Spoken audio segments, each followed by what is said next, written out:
Hey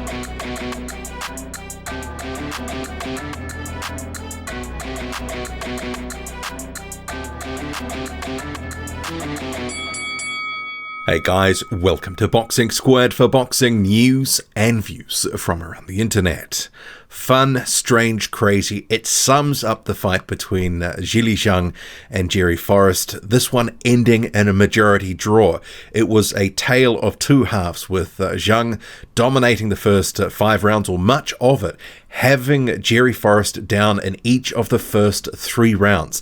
Then you have Forrest taking over in the second half of the fight, or from after round 4, and managing to battle back and just piece up at times a wilting Zhang Zhilei, who was just operating on absolute fumes. If this had been a 12-round fight, he wouldn't have lasted.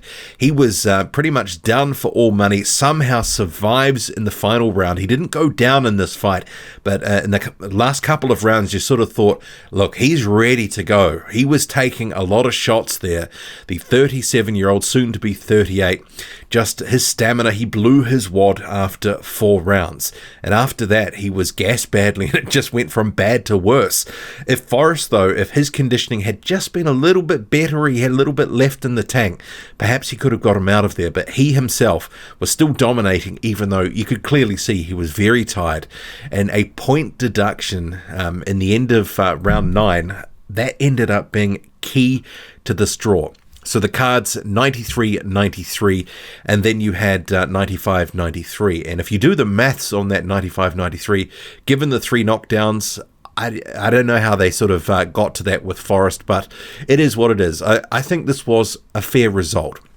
This wasn't a robbery or anything like that. A highly entertaining, high-octane fight. And Forrest fought very differently to how I thought he would.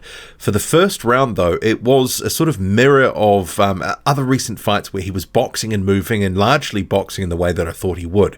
But right at the end of the round, because it looked like he was going to take that round, he got dropped. He was down on the canvas with about 10 or 15 seconds to go. He beats the count into round 2. And this is where it sort of was survival instincts, I think, kicking in, because he started to take it to Zhang Zhilei and trying to really stand there and trade and bang it out with him. And clearly that proved to be a mistake, because he was down again in round 2. And Zhang was really starting to hurt him. There was one point where he did actually hit him with a right hand, and Forrest, he sort of backed up, he was wobbled and hurt, but Zhang, just admiring his work, missing the opportunity. But he did end up catching him later on with a right hook that was pretty much on the tip of the chin, and he was down again. And a series of hooks in the third round saw Forrest down again. So you sort of thought Forrest is gone for all money from this point, because the series of hooks sort of culminated with a left hook dropping him. And he went down sort of face forward. And anytime that happens, generally that's not a good sign. He got up, he was on the stanky leg, the Bambi legs as it were. And I thought, this is about to be all over. But somehow Jerry Forrest survived. But not only that, he managed to actually battle back in that round, land some shots. He was throughout this fight really working to the body, trying to soften up and chop down that 6'6" frame of Zhang Zhilei, and he had a lot of success in doing so. Zhang looked sharp for 4 rounds, but from there it was just all downhill. It was a crazy, crazy fight to watch, because you could slowly see the momentum changing, especially from round 5, where Zhang started to look gassed. And I put a tweet out then, I said, I think he's taking this round off. Very low volume, low activity, but Forrest himself was also recovering. So it wasn't like he was dominating sort of round 4, round 5. This was a transition period where Zhang was clearly fading. He'd blown his stamina wad. He probably needed to take Forrest out, or at least have the ref jump in round 3. And if that had happened at that point, I wouldn't have been concerned about that. I would have thought, actually, that's a good stoppage, because he did look like, he was done for all money, but he showed amazing powers of recovery. And the fact he was able to battle back, and Zhang, obviously with those knockdowns and all the energy expended, he was just like a sitting duck, especially later in the fight. Forrest in rounds 8, 9, and 10 really landing a number of heavy power shots, body and head. In that final round, you sort of thought that Zhang was definitely going to go down, and if he went down, he wasn't going to get back up. But it wasn't to be. Zhilei Zhang survives that round, and we have a majority draw. So this is one of the most entertaining sort of recent fights with high drama that I can sort of recall. I wasn't expecting this at all. And some of that with it came about because Forrest was unusually aggressive for large stretches of the fight, sort of going against sort of what he's done in other fights. But some of that probably knowing he was down on the cards, but it was a reaction to having been hurt and he wanted to respond.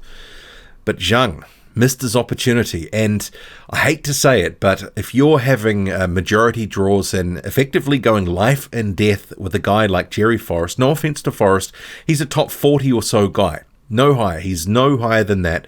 Zhang, heading into this, was 22-0. He'd actually fought a couple of guys on a similar sort of level. You had the likes of Andrei Rudenko, you had Devin Vargas, you have Jerry Forrest. Mostly much of a muchness there, similar sorts of opponents. I said I was disappointed with this matchup to some extent because I wanted to see Zhang in a better quality of fight. But Forrest did expose the stamina of Zhang Zhilei by hanging in there and just managing to sort of scrape through into those later rounds, and he made Zhang pay.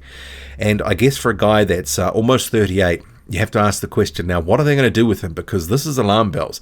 He didn't lose his O there, but he's got a record against the guy he probably should have and could have beaten. And if that had ended in the third round, we'd be doing a very different video. This would have been Jerry Forrest taken out by Zhang Zhilei, who makes a statement to his divisional rivals.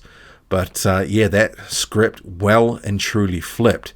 So the what next is going to be interesting. And actually, I wouldn't mind seeing a rematch. Given what happened, I think a rematch, I'd love to see that, given the high drama of this first fight.